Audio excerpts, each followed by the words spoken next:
Dios les bendiga una vez más a todos y cada uno de ustedes que están con nosotros en estos estudios de la palabra de Dios.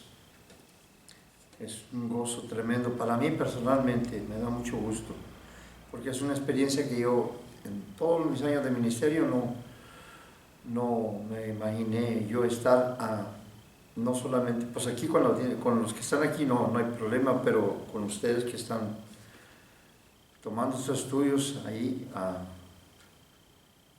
través del internet, que se está subiendo estudios, pues me da mucho gusto, mucho gusto, porque yo sé que hay gente que tienen hambre de la palabra de Dios y yo lo que quiero es transmitir eso, verdaderamente, porque desde que yo tuve la conversión en mi vida, eso fue lo primero que yo experimenté. Un hambre por la lectura de la palabra de Dios. Jamás había agarrado yo una Biblia, no había ni la había tenido en mis manos, mucho menos abrirla, nada. Y cuando yo tuve esa conversión en mi vida, no sé qué sucedió, son cosas que muchas veces no se explica uno. Ustedes que han experimentado la conversión genuina en el Señor, se van a dar cuenta de qué estoy hablando. Entonces me da mucho gusto que estemos aquí tomando estos estudios de la palabra de Dios. Entonces vamos a comenzar y a la misma vez conectarnos donde nos quedamos en el estudio anterior. Yo les decía que en el milenio la tierra va a conocer 1000 años en los que no habrá influencia satánica. Ahora, ¿por qué razón? Bueno, ya lo hemos dicho, porque Satanás y sus demonios van a estar encarcelados, atados por 1000 años en el abismo. Se tiene que quedar bien establecido eso, no quiero estar repitiendo, pero es bueno volverlo otra vez a decir. Ahora esto es lo primero que debemos de tener en cuenta, que Satanás va a estar atado por 1000 años en el abismo. La segunda es que en el reino va a estar la presencia corporal y gloriosa del mismo Señor Jesucristo. Y históricamente, porque la Biblia es un libro histórico, contiene muchas historias que inclusive en bibliotecas, en lugares así, en libros seculares, habla de la historia, que tiene mucho que ver con lo que la Biblia narra, de los imperios, y naciones que existieron antes de nosotros. Entonces, desde una perspectiva histórica, Dios ha usado para su gobierno en la tierra a su pueblo. Primeramente lo hizo con Adán y luego los hijos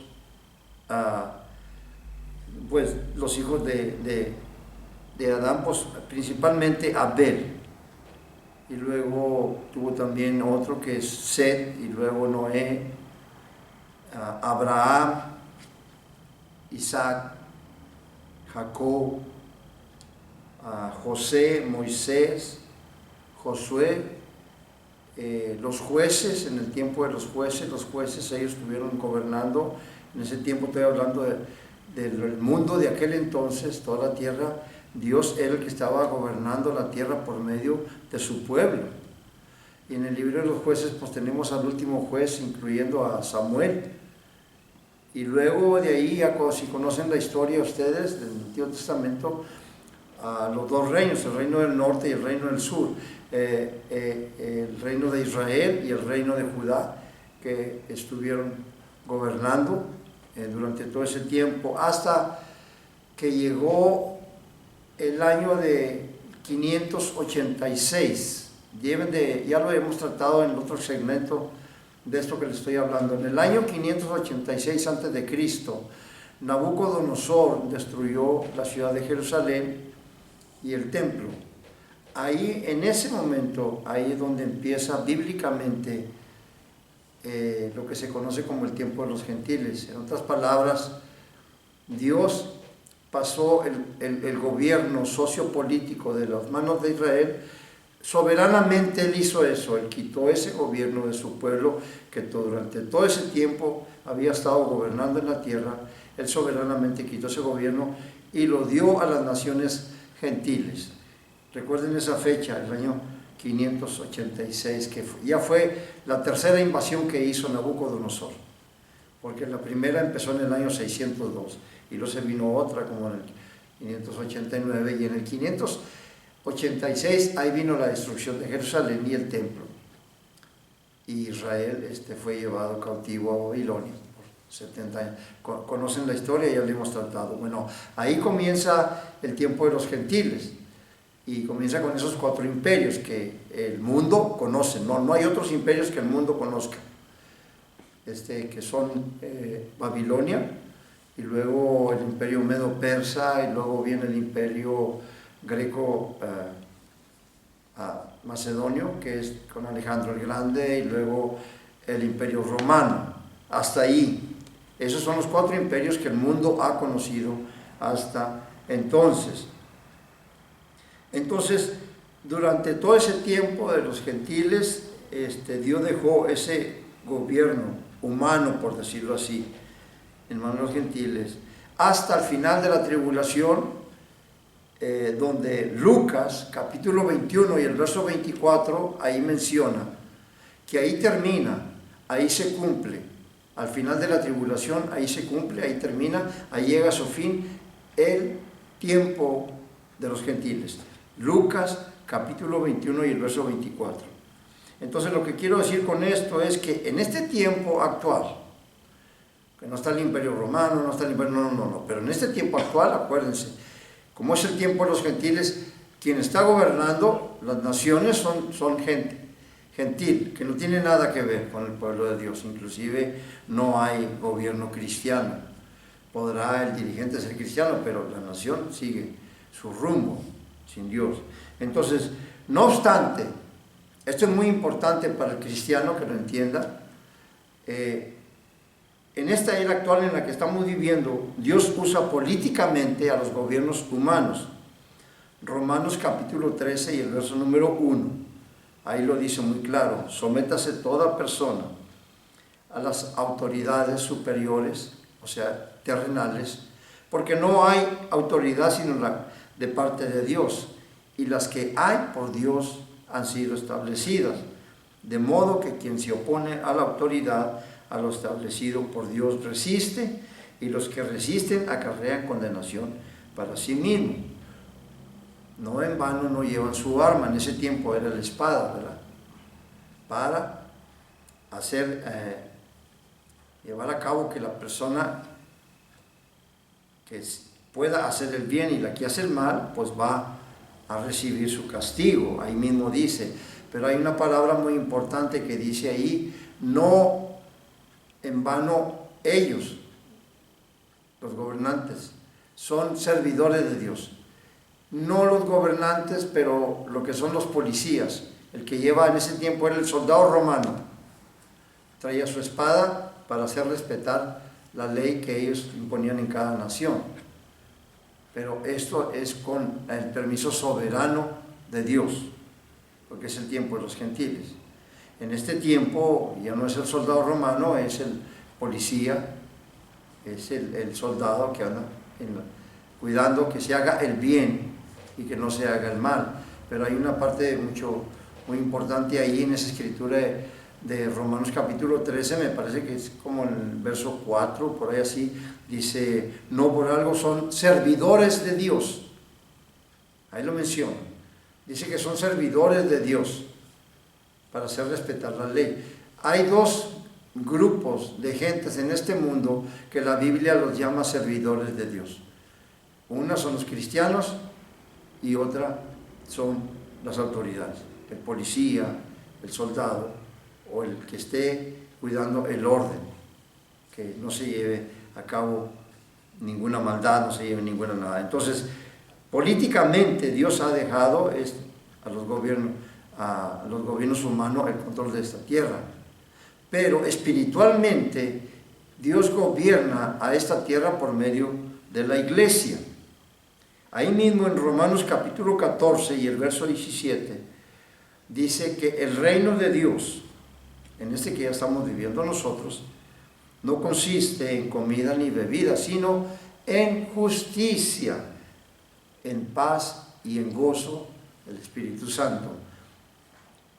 El gozo y la paz son fruto de la justicia. Y aunque esto es como un misterio para el mundo, no obstante, para el Espíritu Santo es como un arma fuerte para traer gentes, hombres y mujeres a los pies de Cristo. Entonces, esos dos gobiernos, el gobierno político y el gobierno espiritual, ahorita están regidos por estos dos elementos, que es el gobierno humano, las autoridades terrenales, y que en la iglesia espiritualmente ellos son los que tienen el gobierno espiritual para con las personas. En el tiempo del milenio, estos dos elementos, el elemento político y el elemento religioso, se van a unificar en la persona del Señor Jesucristo. Y por eso quiero llegar a este punto. Entonces la pregunta que muchos se hacen, si el Señor Jesucristo va a tener el control, tanto político, religioso, social, todo lo va a tener Él ahí en el milenio. Entonces, ¿cómo es que el hombre todavía peca? ¿Qué nos quiere decir la enseñanza del milenio en cuanto a la condición del ser humano? Y les mencionaba que aquí está una de las doctrinas más importantes del cristianismo. Miren, algo que es muy conocido en el ambiente cristiano son los tres enemigos a vencer del creyente hasta que se vaya con el Señor, y que son el mundo, la carne y el diablo. Bueno, en el milenio ya no va a haber ese enemigo del mundo, con sus atracciones, sus ofertas que le hace el cristiano al creyente en este tiempo, porque él todavía tiene esos ataques del mundo hacia el cristiano. Bueno, ya no lo va a ver en el milenio. Tampoco va a haber los engaños, las tentaciones de Satanás o del diablo en cuanto al creyente, porque Satanás va a estar atado por 1000 años. Entonces, ¿qué es lo que nos queda? La carne.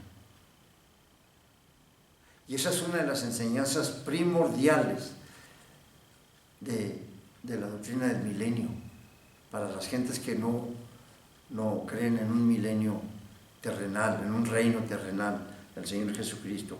Para mí, esta es una de las más importantes, porque en el estudio anterior hablamos de una de las doctrinas fundamentales del cristianismo, ¿verdad? Que es la depravación total del hombre.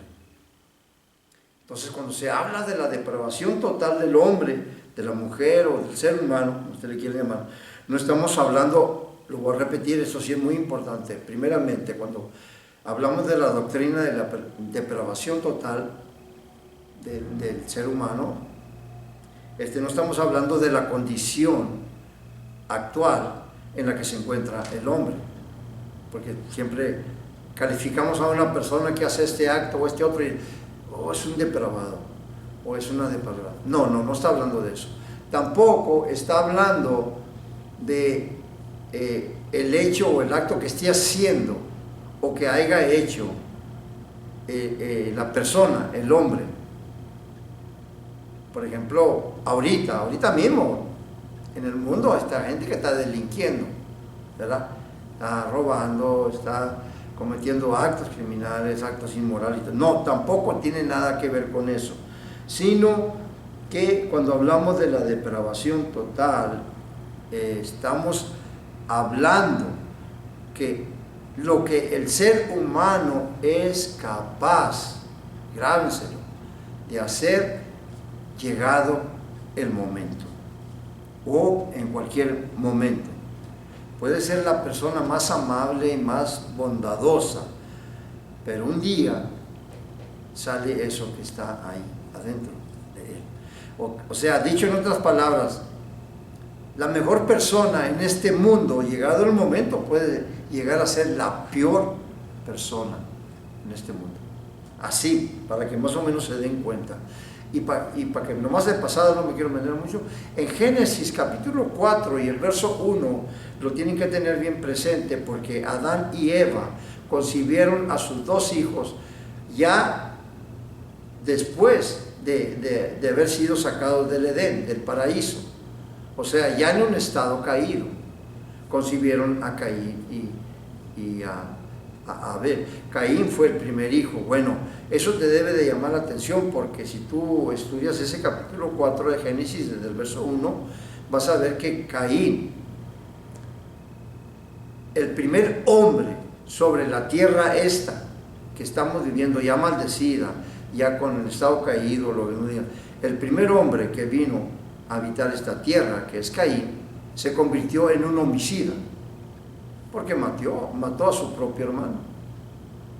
Entonces, nomás para que te des cuenta lo que está dentro del ser humano. Por esto esta doctrina de la depravación total es muy importante entenderla, no solamente para nosotros como cristianos, sino también para que, me parece que yo lo mencioné en el estudio anterior, no nos sorprenda cuando miramos que el hombre puede llegar a hacer cosas que dices, no lo puedo creer, no me puedo imaginar que haya llegado este hombre.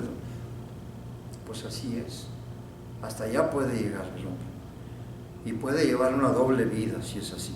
Entonces, esa es la razón por la cual nos fuimos a Romanos capítulo 1, verso 18 al 32, porque en ese párrafo, en esos versos, del verso 18, capítulo 1 de Romanos, del verso 18 hasta el 32, en todo ese párrafo, Pablo nos presenta la condición en la que se encuentra actualmente la humanidad. O sea que en este primer capítulo de Romanos, Pablo se enfoca en lo que estamos hablando, la depravación total del hombre. En el estudio anterior les dije que miráramos tantito el verso 17 en el contexto arriba del 18, donde Pablo exalta el tema del Evangelio y de la justicia de Dios. Y ahí dice en el verso 17 que en el Evangelio se revela lo que Dios demanda, exige y requiere a todo aquel que quiera entrar en su presencia, su justicia. Entonces, en el verso 18, Pablo nos enseña el por qué el hombre, todo ser humano, necesita el Evangelio. Dice en el verso 18, porque la ira de Dios se revela, así como la justicia de Dios se revela en el Evangelio. Bueno, Pablo hace una transición en el verso 18 y dice, te voy a decir algo más que se revela también, desde el cielo, desde el trono de Dios. Porque la ira de Dios se revela, tiempo presente, o sea, es hoy, actualmente, se revela desde el cielo contra toda impiedad e injusticia de los hombres que detienen con injusticia la verdad. Primeramente, la palabra ira, pues es juicio, ¿verdad? Estamos hablando de juicio. Algunos le han llamado, específicamente a esta declaración del apóstol Pablo de la ira de Dios, le han llamado el juicio del abandono. No todos están de acuerdo, pero a mí me parece muy bien, sí lo creo, por la manera en que cuando yo lo oí en un expositor bíblico explicarlo, pues yo he tenido muchas, tengo tiempo estudiando todo esto de profecía, y más el libro de Romanos. Entonces, el juicio del abandono nos da a entender que Dios trata continuamente, y eso es lo que yo siempre hablo con las personas, Dios trata continuamente con el hombre. La Biblia es muy clara al decir que Dios trata con el hombre de 2 o 3 maneras, pero el hombre no se da cuenta, el hombre no se apercibe. En otras traducciones de plano dice que el hombre no entiende o no hace caso, pero Dios no deja de advertir al hombre, y dice ahí en esa escritura, en Job capítulo 33, verso 14 al 18,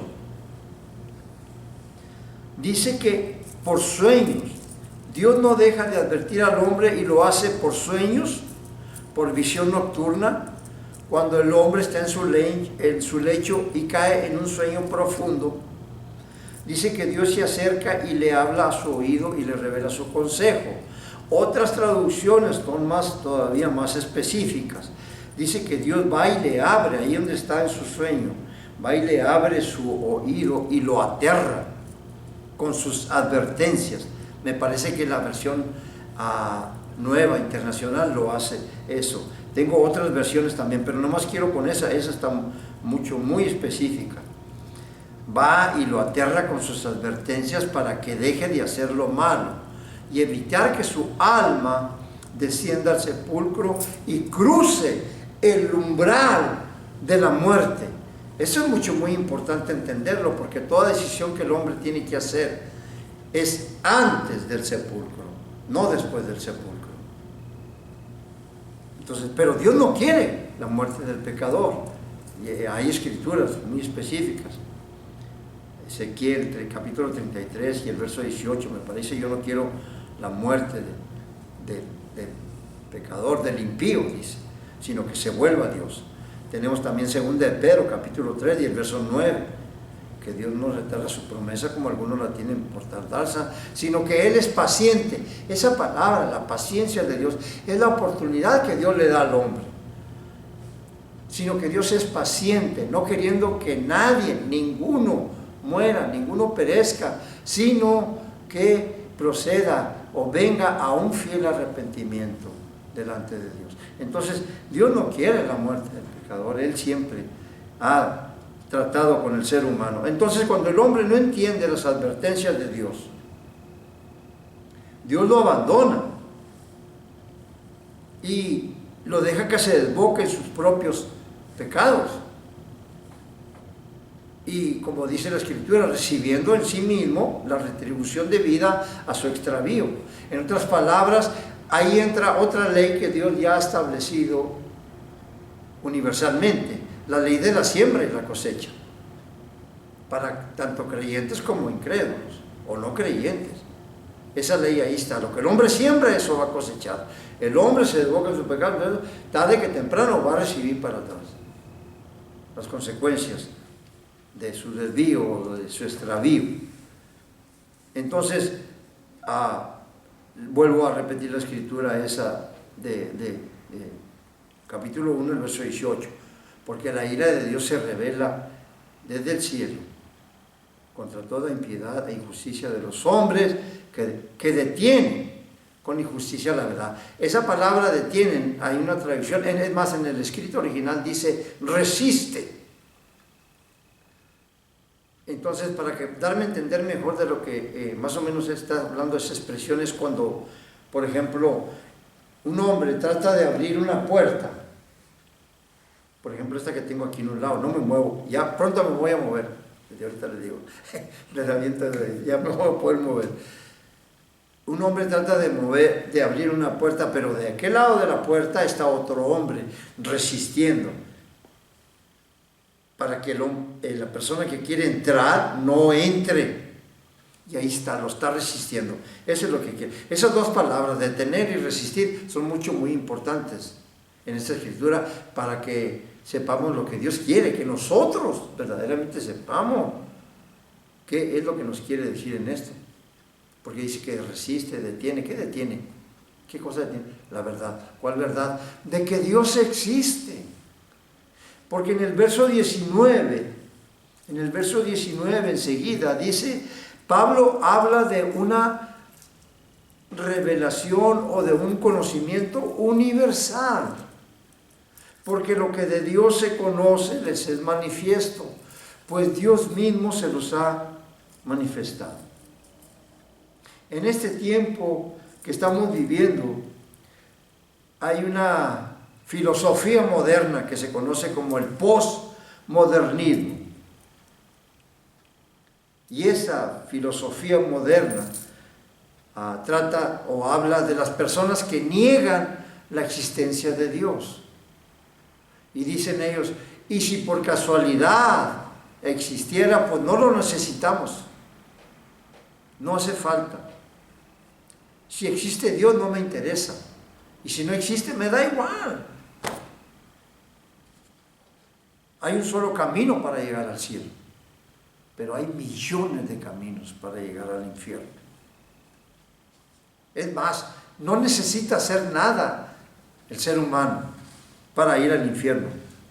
Nada, no hagas nada. Solamente toma la actitud de esta gente, la indiferencia, que para mí es el mayor insulto a Dios. Cuando la persona dice, yo puedo cuidar mi vida por mí mismo, no necesito a Dios. No necesitas adulterar, no necesitas hacer esto o hacer lo otro. No hay pecado más mayor que este, la indiferencia. Pero Pablo en el verso 20 le dice al hombre que niega la existencia de Dios, que él no tiene excusa. En el verso 20 dice, porque las cosas invisibles de Él, su eterno poder y deidad, ahora lo invisible se hace visible, se hacen visibles desde la creación del mundo, siendo entendidas por medio de las cosas ya hechas, de modo que no tienen excusa. Dios le ha dado al ser humano lo que la Biblia llama el razonamiento, lo que nosotros llamamos el sentido común, la lógica. Esas cosas Dios las ha proveído para el hombre, para que él pueda apercibirse, para que él pueda apreciar la naturaleza de la creación de Dios en todas sus manifestaciones. Y no solamente le ha dado el razonamiento, le ha dado una conciencia, por eso habla de las cosas invisibles de Él. Y su eterno poder y deidad, pues para nomás decir con la pura palabra, sea la luz, y fue la luz. Con la pura palabra. Pero dice las cosas invisibles de Él, el razonamiento, la conciencia que es la que activa el sentido moral que Dios ha puesto en todo ser humano desde que Él nace en este mundo. La pregunta es, ¿cuál es ese sentido moral? Bueno, que el ser humano sabe lo que es lo bueno y lo que es lo malo. No necesita venir a la iglesia, no necesita alguien que le diga que es lo bueno. No, Él lo sabe. Aparte de la instrucción de los padres. Esas son una de las restricciones que Dios pone para que el ser humano no se desvíe en sus pecados, en hacer los malos. Y empieza esa primera restricción, no me voy a las otras, hay muchas, pero pues eso ya lo vamos a abarcar más adelante. Pero la primera restricción son los padres. Miren, les voy a poner más o menos un ejemplo. En los animales, cuando la hembra procrea al animal, ya sea si es una yegua, al caballito o al ustedes lo han visto cuando nace el caballito, el caballo, vamos a ponerlo, el caballito chiquito, porque yo lo he visto, no en persona, digo no así, pero lo he visto en los documentales. Nace el caballito y tan pronto nace y empieza con sus piernitas así, pero no tarda más que unos cuantos minutos. En 10 minutos o 15 minutos ya anda corriendo. Ya anda caminando, ya mire, anda troteando y todo eso. Pero eso no pasa con el ser humano, ¿verdad que no? Viene un proceso en el bebé. Viene un proceso y se le empieza, y están los cuidados del padre, de la madre y todo eso. Y luego en sus primeros pasos, ¿verdad? Al año, y órale, ahí lo viene deteniendo, y ahí está deteniendo. Y luego cuando ya tiene 3, 4 años, que la bicicleta, y órale, ¿verdad? Y ahí está, lo está deteniendo, y luego de repente dice, ya, déjame ver, y ya, yo puedo manejar, todo eso. ¿Qué es lo que está enseñando Dios ahí? La dependencia del niño con los padres. Restricciones, no te puedo dejar, no, ya esté para acá, ya esté para allá, todo eso. Entonces, esto es muy importante entenderlo. a cómo Dios empieza a tratar con el ser humano. Entonces, ese sentido moral empieza con los padres, ¿verdad?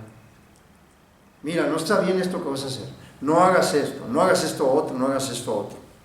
Y por un tiempo el joven adolescente va a hacer algo que sabe que no está bien, la conciencia le dice, la conciencia activa el sentido moral. El sentido moral es el conocimiento del bien y del mal. Entonces por un tiempo el jovencito, el adolescente, escucha la voz de su padre. Pero, ¿qué es lo que está pasando? Que esa naturaleza pecaminosa que está, porque de eso estamos hablando, de la depravación, y vamos a hablar un poquito más al terminar esto. Hoy termino aquí en esto, y ya nomás nos va a quedar un estudio más. Escucha la voz de su padre, no está bien, no hagas esto, no fumes, no tomas, eso no es de ti, no. Pues más, hasta te advierte, porque si haces esto, mira, yo llego a saber y ya sabes. Bueno, yo hablo de mi tiempo, ahorita los tiempos han cambiado. Ahorita los tiempos han cambiado, pero yo me acuerdo de mi tiempo. O sea, la recomendación de los padres. Yo llego a saber que tú llegas, te veo con un cigarro o con algo que andas haciendo esto, mira, ya sabes lo que te espera. Pues ya sabemos, ¿verdad? El síntoma. Órale. Yo me acuerdo cuando mi papá, nomás el síntoma, órale, haz. Había un hermano mío que me acuerdo muy bien, que, cómo se metía en problemas y papá ya nomás estaba agarrando con el cinto. Y la correteada que le daba a papá, y nomás oía yo donde le decía papá a mi hermano, ¡párate! Y mi hermano corriendo y mi papá detrás de él, y mi hermano le decía, ¡párese usted primero, pa! ¡Párese usted primero! ¡No, párate! ¡No, pa! Pues si me para usted, no, párese usted. Esa es adrenalina pura. Esa es adrenalina pura, no es dentro de aquí. Esas son las restricciones que pone Dios. Aunque muchos padres ahorita no están llevando a cabo esa función. No me voy a meter ahí en eso. Pero vámonos, mire, ese sentido moral que hablo, usted lo encuentra ahí en Romanos capítulo 2, y el verso 14 al 16. Pablo lo llama a ese sentido moral la ley de Dios escrita en el corazón de todo ser humano. Empieza diciendo en el 14 que los gentiles que no tienen ley, como el pueblo judío que tiene la ley escrita en tablas de piedra, y el gentil dice, bueno, el judío, ¿y yo por qué? Eso se lo dio, esos mandamientos se los dio el judío, ¿y yo qué? Oh no, tú la tienes. El judío es doble responsabilidad porque la tiene escrita en tablas de piedra, pero también está puesta en su corazón. Tú la tienes puesta también en tu corazón, desde que tú naces. Esa ley, esos mandamientos ahí están en tu corazón. No hagas esto, no hagas lo otro, y esto y lo otro. Ahí está. Entonces es muy importante nosotros entender eso, porque Pablo en el verso 20, al terminar eso, donde dice que las cosas invisibles de Él, su eterno poder y deidad, se hacen claramente visibles desde la creación del mundo, siendo entendidas por medio de las cosas ya hechas, y es enfático. De modo que el hombre no tiene excusa.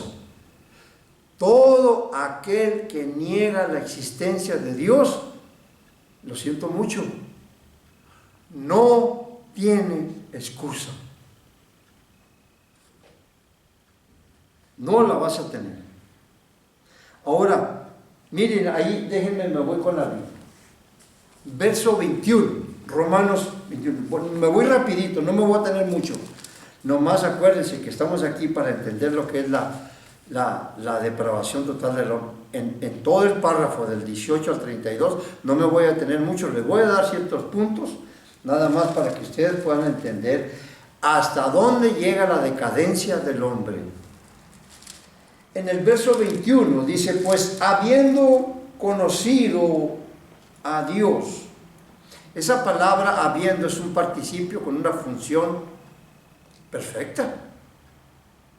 Está tremenda. Porque está hablando primeramente habiendo de un tiempo pasado, pero al mismo tiempo es presente. Habiendo conocido. Y conocer, ahí la palabra conocer está hablando No de algo teórico, porque muchas veces yo puedo decir que yo conozco esto y esto y lo otro, pero porque lo he visto históricamente, lo he visto en documentales. Oh, sí, yo conozco, yo sé, yo es el... No, aquí está hablando de un conocimiento de experiencia, habiendo conocido a Dios, el conocer en manera experimental, que tú verdaderamente... Es más, miren, en estos versos creo yo que estoy hablando de la gente del tiempo de Noé. Ellos conocieron a Dios. En la Torre de Babel también conocieron a Dios. Nimrod es bisnieto de Noé. El papá de Nimrod se llama Cus. Cus es hijo de Cam. Y Cam es uno de los 3 hijos de Noé. Es más, la parentela de Abraham, los padres, los tíos.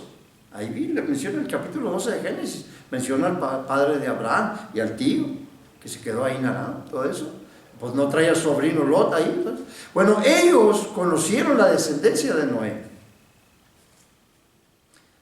Miren, ¿cómo no lo van a conocer si Dios, primeramente con Adán, Dios le habló a Adán, Dios le habló a los hijos de Adán, a Abel y a Caín? A Caín le habló y lo reprendió por haber matado a su hermano. Le habló a Enoc, le habló a Noé, le habló a Abraham, a Isaac, a Jacob, le habló a Moisés, le habló a José, y a muchos más. Ese es un conocimiento por experiencia, que verdaderamente es lo que está diciendo Pablo. Habiendo conocido a Dios, miren lo que hicieron.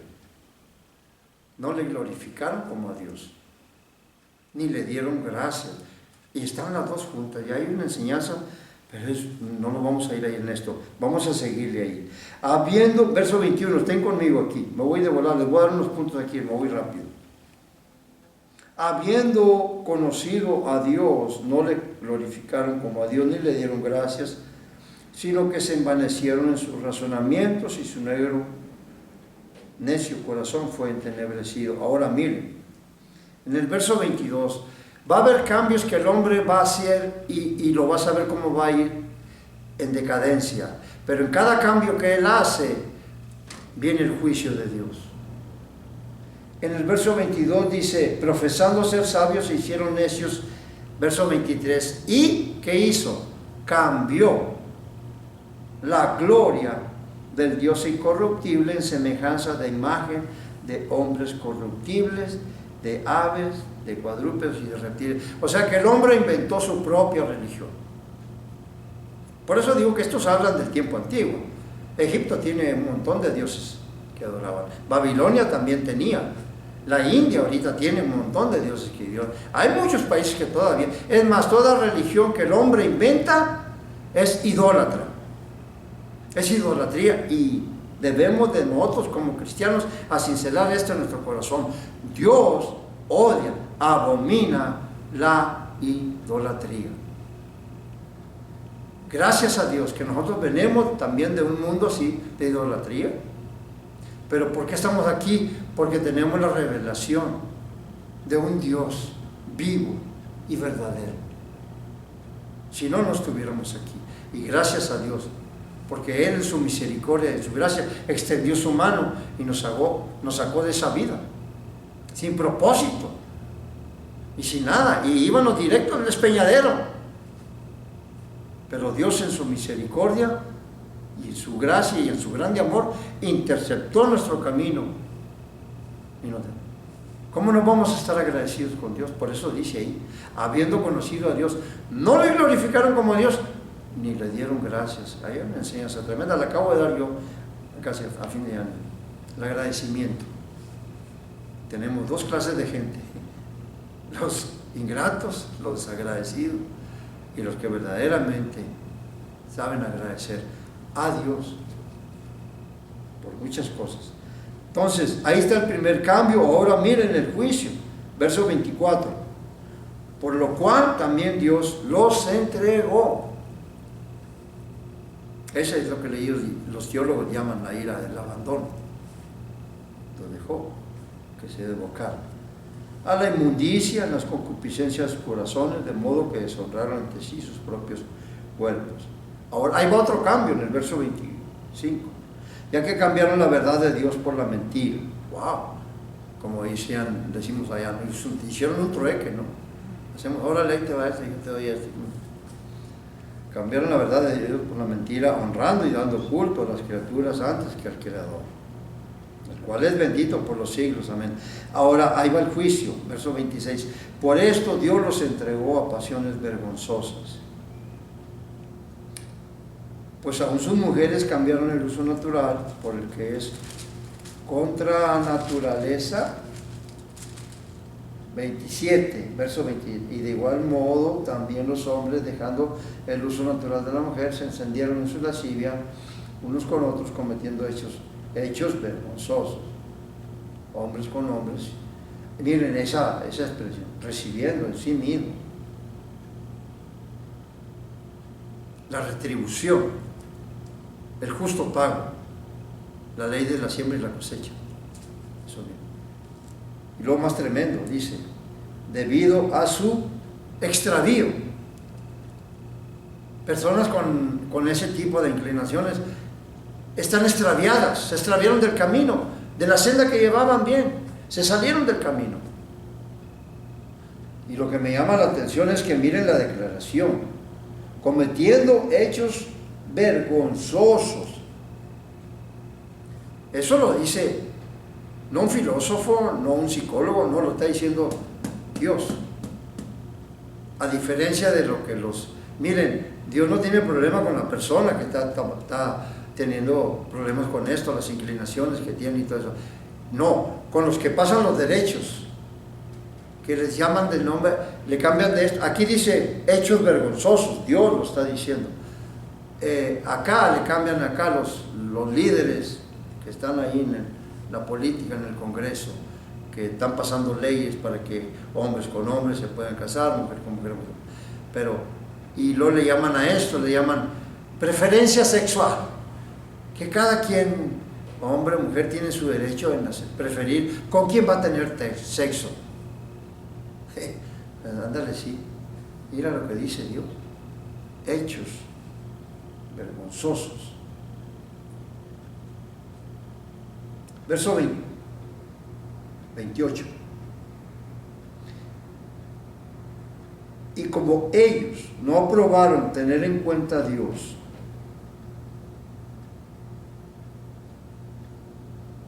fíjense cómo va la decadencia del hombre, cada cambio que está haciendo. Cambiaron la gloria de Dios, cambiaron la verdad por la mentira, lo cambiaron las costumbres, el uso que Dios ha dado a tanto hombre como mujer. Y luego por último aquí, eso está más tremendo. Verso 28, y como ellos no aprobaron tener en cuenta a Dios, Dios los entregó a una mente reprobada, eso ya lo último, para hacer cosas que no convienen. Y ahí en el verso 29 y 30, eso ya lo leímos en el estudio anterior. Ahí están como 25 o 28 pecados capitales que te comprueban la depravación total del ser humano. Que no es porque digas, no, es que yo no he llegado. Esto está allí dentro de ti. Llegado el momento, mira, va a salir cualquiera de estas cosas que están aquí. Y hay otras más, pero aquí nomás me estoy concluyendo aquí con esto. Ahora, esto que venimos hablando con esta escritura, ya nos movemos otra vez para Apocalipsis. Mira en Primera de Corintios, capítulo 6, ven conmigo. Primera de Corintios, capítulo 6. Por eso te digo, Dios no está en contra de estas personas que están, pues claro que es pecado todo eso, pero no, el juicio más bien, porque ahí termina diciendo, y cuando yo leí esto, yo me dije, estos son los dirigentes que aprueban todas esas leyes y todo eso. Dice, termina en el verso 32, y quienes sabiendo, los líderes, congresistas, políticos y todo eso, quienes habiendo entendido el juicio de Dios, que los que practican tales cosas son dignas de muerte, no solo las hacen, sino que también se complacen en los que las hacen. Para mí, el juicio más directo es con ellos, que son los que pasan esas leyes y toleran todo esto. Les hacen creer a esta gente que todo está bien. Ellos mismos son los que han cambiado los dichos, preferencias sexuales. En vez de aquí dice hechos vergonzosos. ¿Cómo va a ser? Entonces lo está diciendo Dios.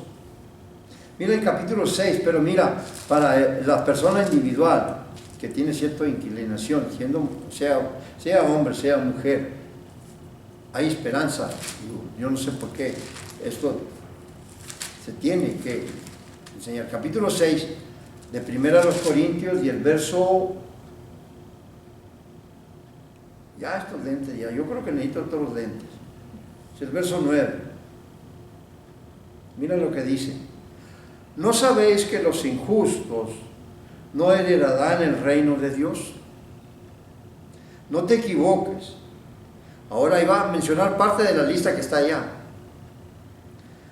No te equivoques, ni los fornicarios, ni los idólatras, ni los adúlteros, ni los afeminados, ni los que se echan con varones, ni los ladrones, ni los ávaros, ni los borrachos, ni los maldicientes, ni los estafadores heredarán el reino de Dios. Y nomás dense cuenta, aquí no está hablando de los cristianos, está hablando, porque yo me acuerdo que un maestro me decía, las epístolas son para la iglesia, no son para los inconversos. No, señor, aquí no está hablando de cristianos. Le está hablando al cristiano, pero con el propósito de que él sepa que si tú andabas en una de estas cosas, tú fuiste libre. Y si tú fuiste libre, date gracias a lo que gracias recibiste. Da el mensaje. Es lo que Pablo en el primer capítulo, empezando el primer capítulo de Romanos, en la epístola a los Romanos, empezando en los primeros versos, como no me acuerdo ahorita, me parece como antes de llegar a donde Pablo anuncia que no se avergüenza del Evangelio. Es en el 16. En el verso 15 Pablo dice que él es deudor a la gente, no a Dios. Soy deudor a judíos y a griegos. Esa palabra griego, no se confundan, es gentil. Ya cuando habla de griegos es gentil. No digan que no más se está refiriendo. Es que en ese tiempo estaba la cultura greco-romana, acuérdense. Pero ya mencionando a una persona fuera de la nacionalidad judía, es un gentil. Entonces cuando dice ahí, soy deudor tanto a judío como a gentil, ¿de qué les debe Pablo a ellos? Al judío y al gentil. Y cuando habla de gentil, está hablando a toda raza que no pertenece a la raza judía. ¿Qué les debe? El mensaje del Evangelio. Entonces esto aquí de Corintios, aquí está hablando, porque, y mira, te lo voy a comprobar. Voy desde el verso 10 para terminar. Ni los ladrones, ni los ávaros, ni los borrachos, ni los maldicientes, ni los estafadores heredarán el reino de Dios. Verso 11. Y ustedes eran uno de estos. Tú eras tú eras esto, tú eras esto otro, este el otro. Pero mira lo maravilloso. Mas ustedes ya fueron lavados, ya fueron santificados, ya fueron justificados, libres de culpa, perdón de pecados, limpieza, para vivir una vida nueva. En el nombre del Señor Jesús y por el Espíritu de nuestro Dios, que es el que da la regeneración, el nuevo nacimiento. Ya son criaturas nuevas. Las cosas viejas pasaron, todas son hechas nuevas. Hay esperanza. Si a mí me hubieran dicho de esto, me hubiera evitado mucho, más de joven. ¿Cómo no conocí esta vida? Así como tú, chiquito. Vamos a Apocalipsis capítulo, y aquí vamos a terminar, ya estamos por terminar. Yo estoy checando el tiempo, chiquito. Capítulo 20 y el verso 4. Y vi tronos y se sentaron sobre ellos los que recibieron facultad de juzgar. Apocalipsis 24. Vi tronos y se sentaron sobre ellos los que recibieron facultad de juzgar.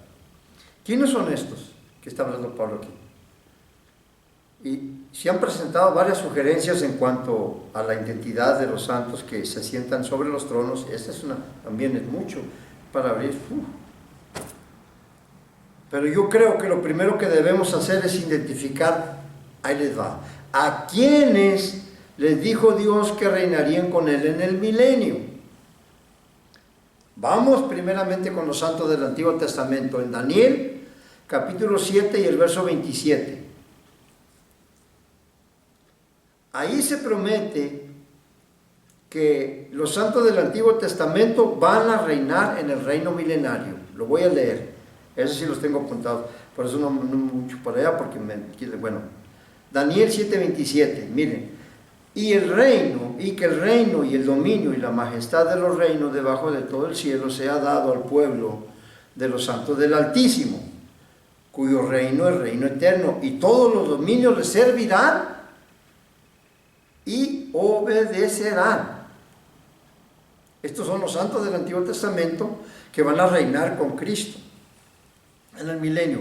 Mateo 19:28, vamos de bajadito, pues ya, bueno, tanto quisiera el estudio de 2 horas.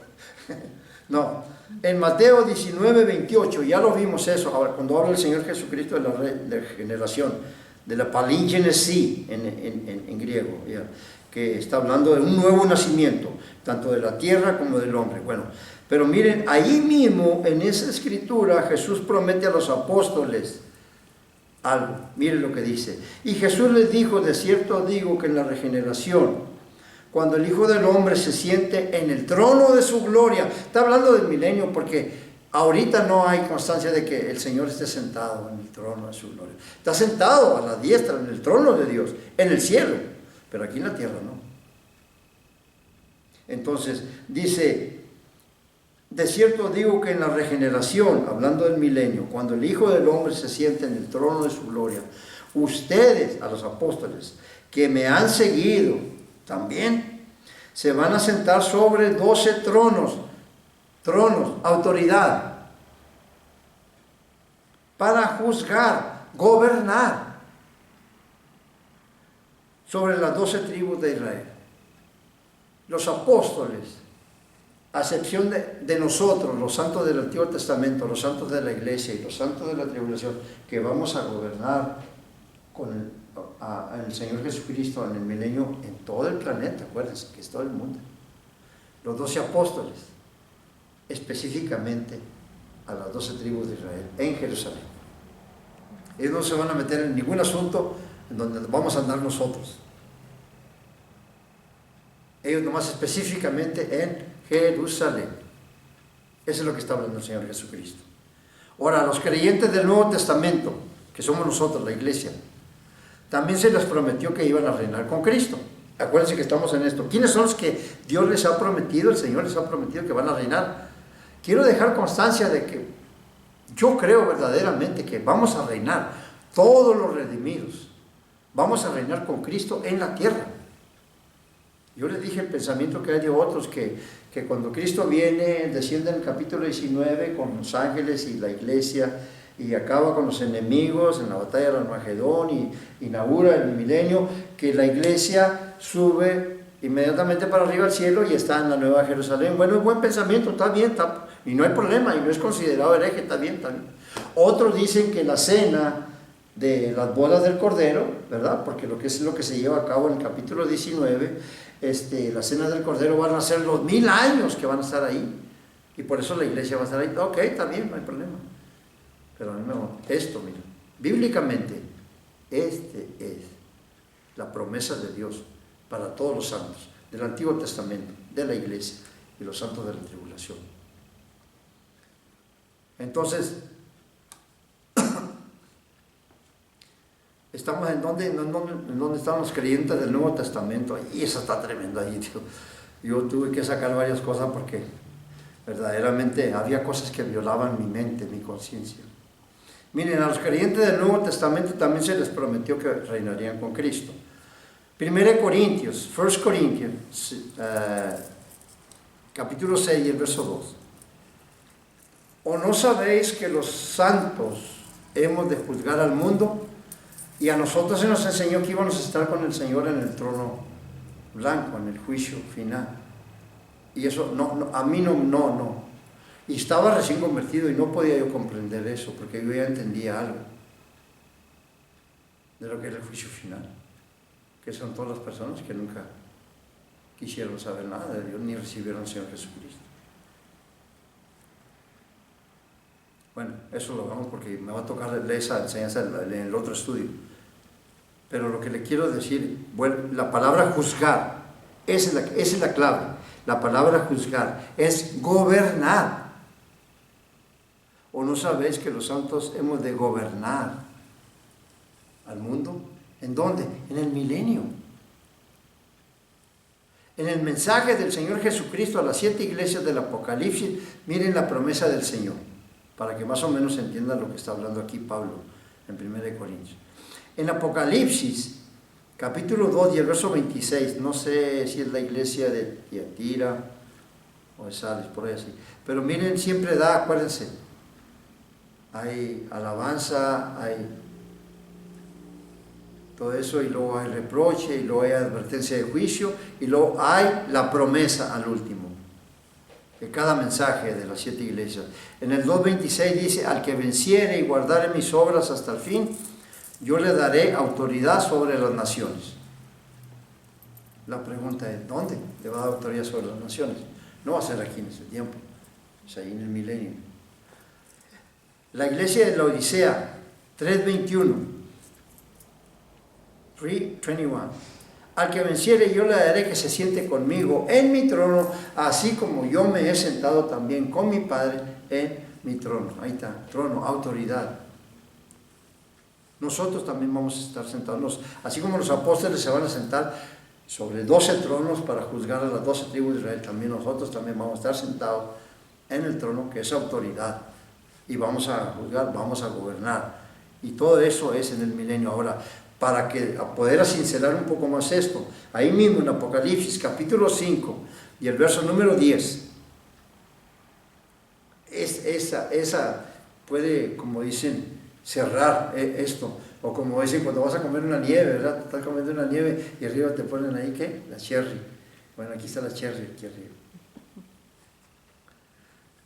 5:10, Apocalipsis 5:10, del verso 9, verse 9 and 10. Y cantaban un cántico nuevo diciendo, digno eres de tomar el libro y de abrir sus sellos, porque tú fuiste inmolado y con tu sangre compraste para Dios a gente de toda tribu, lengua, pueblo y nación, y los has hecho un reino y sacerdotes para nuestro Dios. Y mira lo que dice, y reinarán, ¿dónde? No en una manera, en un sentido espiritual, no en una fase celestial, allá no en el cielo, no. ¿Dónde? En la tierra. Y reinarán aquí en la tierra, sobre la tierra. Entonces este pasaje que leímos en Apocalipsis capítulo 20 y el verso 4, ahí lo que está haciendo Juan, el evangelista, en su visión, presentando a los últimos santos que van a entrar, que son los santos de la tribulación, que ellos también van a reinar en la tierra, en el milenio, con el Señor. Sí. La escritura, miren, aquí la tengo, la voy a leer otra vez. Y vi tronos que se sentaron sobre ellos y los que recibieron facultad de juzgar. Y luego en el verso 5, pero bueno, ese ya es otra parte. Estábamos en donde reinarán sobre la tierra. Bueno, aquí mismo. En este pasaje, ahí pone muy claro que los santos de la iglesia reinarán en la tierra, no en un sentido espiritual, ni en una esfera celestial, sino aquí en la tierra. Y lo mismo los santos de la tribulación van a reinar con Cristo en la tierra. Verso 5. Déjenme irme más rápido. Ya tengo como unos 5 minutos, ¿verdad, chicos? Bueno. Pero los otros muertos no volvieron a vivir hasta que se cumplieron los 1000 años. Esta es la primera resurrección. Bienaventurados y santos los que tienen parte en la primera resurrección. La segunda muerte no tiene potestad sobre estos, sino que serán sacerdotes de Dios y de Cristo y reinarán. Ahí está incluyendo a todos los redimidos. Con esto voy a terminar, chicos. Con esto voy a terminar. Y reinarán con él 1000 años. ¿Quiénes? Los que tienen parte en la primera resurrección. Aparte, que somos bienaventurados porque la segunda muerte no tiene potestad sobre nosotros. ¿Cuál es la segunda muerte? El juicio final, el agua de fuego, el castigo eterno, muerte eterna.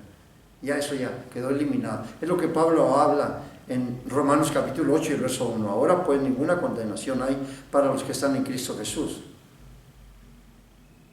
¿Por qué? Porque el Espíritu de vida en Cristo Jesús nos ha librado de la ley del pecado y de la muerte. Fuimos libres de la muerte. Hebreos capítulo 2 y el verso 14 y 15, ahí lo habla también. Que así como los hijos de los hombres participaron de carne y de sangre, el Señor Jesucristo también vino a participar de carne y sangre, con un cuerpo igual, semejante al de nosotros, de sangre y de carne, para que por medio de ese cuerpo llevarlo al Calvario y por medio de la muerte, porque la única manera como podía haber muerte era trayendo un cuerpo mortal como nosotros. Entonces llevarlo al Calvario y por medio de la muerte destruir a quien tenía el imperio de la muerte, eso es saber a Satanás. Y luego dice el verso 15, Hebreos 2:15, y librar a todos los que por el temor a la muerte, ese es un temor universal. Librar a todos los que por temor a la muerte estaban sujetos a servidumbre. Satanás, lo mismo que los demás. ¿A qué pudiéramos llamarle ese tipo de servidumbre? La persona cuando tiene temor a la muerte. Bueno, cuando tú escuchas a una palabra, a una persona, estás testificando y lo primero que te dice, no, dijo, mira, a mí no me hables de eso. Yo nomás lo que yo sé es que al llegar a la muerte ahí se acaba todo. Así de que ahorita hay que vivir la vida, hay que darle ese servidumbre. Lo mismo que con personas que están enfermas, lo digo con todo respeto, hay personas que están enfermas, mira, tienes su ese aquí en la cama y tienes, mira, un montón de medicina y todo eso. Claro que quiere la vida. Quiere la vida. Ahora, puede tener temor a la muerte, y si tiene temor a la muerte, ¿sabes por qué? Porque no hay esperanza. No hay esperanza como el creyente. Lo primero que elimina el Señor cuando la persona recibe el Evangelio es el temor a la muerte. No estoy diciendo que no te ponen una pistola en la cabeza y no te vas a decir, órale, dale. No vas a hacer eso. Yo no estoy hablando de eso. Pero tienes algo aquí dentro que no tenías antes. Que si tú dejas este mundo, tú sabes que vas con el Señor, y yo deseo ver al Señor. Quiero verlo, sus marcas en sus manos, porque Él va a estar, es más, en el milenio, en el trono blanco, cuando está haciendo el juicio a los que nunca aceptaron al Señor, va a estar con sus manos oradas, va a estar con sus pies en el costado, con sus pies orados, que lo vean, que Él es, que no es otro. Soy aquel que tú rechazaste, que tú sabías que fui crucificado y fui. Entonces es muy importante entender esto del Evangelio. El Evangelio quita todo temor de la muerte. Aquí voy a terminar ya. Entonces, hablando de la resurrección, bueno, yo creo que termino aquí porque yo ya les he hablado de la resurrección, ¿verdad? ¿Sí le entienden? La primera resurrección no está hablando de que hay una segunda, tercera, cuarta o quinta, no. La primera resurrección, bienaventurados los que tienen parte en la primera resurrección, está hablando de clase de resurrección. En esa primera resurrección hay 4 clases de grupos de gentes que entraron. El primero no es un grupo, es el Señor Jesucristo. 1 Corintios capítulo 15 y el verso 23. 1 Corinthians chapter 15 verse 23. Dice Pablo, pero cada uno en su debido orden. Cristo, las primicias, Él es la primera clase de resurrección. Luego los que son de Cristo en su venida. ¿Quiénes son los que le siguen? Los santos de la iglesia, en el rapto. Ahí está la resurrección de los santos de la iglesia. Segunda clase de resurrección. Y luego en la venida del Señor Jesucristo, en su segunda venida terrenal, los santos del Antiguo Testamento, tercer clase de resurrección. Para esa de la resurrección de los santos del Antiguo Testamento, no se les olvide, yo se las he dado. Daniel capítulo 12, verso 1 y 2. En el verso 1, Daniel capítulo 12 habla, en aquel tiempo se levantará Miguel, el gran príncipe que está de parte de los hijos de su pueblo, y será tiempo de angustia, está hablando de la tribulación, cual nunca fue desde que hubo gente hasta entonces. Pero en aquel tiempo será libertado tu pueblo, todos los que se hayan inscritos en el libro. Ese es el verso 1, está hablando de la tribulación. Ahora, ¿cuál es el verso 2? Enseguida, ¿qué dice? Y muchos de los que duermen en el polvo de la tierra serán despertados, unos para vida eterna y otros para vergüenza y confusión. Entonces, la resurrección de los santos del Antiguo Testamento se lleva a cabo en el descenso del Señor Jesucristo, cuando Él viene por segunda vez a la tierra corporal. Y pues, por último, los santos de la tribulación. Ahí están las 4 clases de resurrecciones: el Señor Jesucristo, los santos de la iglesia, los santos del Antiguo Testamento y los santos de la tribulación. Todos esos 4 grupos forman la primera resurrección. Bienaventurado el que tiene parte en la primera resurrección, porque la segunda muerte no tiene potestad, no hay nada, está eliminado eso. Tienes que establecerlo en tu mente. Esa es la seguridad de la salvación. Y la segunda muerte después del milenio, todos desde Caín al juicio final. Y ese es el estudio que vamos a tener en la próxima semana. Dios les bendiga. Me voy así rápido porque ya sé que si me paso de la hora se batalla en meter el estudio completo, y no quiero que le quiten. Es mejor tenerlo así completo y que ustedes puedan apercibirse de todo lo que estuvimos hablando aquí en el estudio. Dios les bendiga y Dios les guarde, les proteja, y los amo con todo mi corazón a todos ustedes que están tomando parte en estos estudios. Síganme porque viene mucho más. En el otro estudio tengo algo importante para comunicarles. Amén.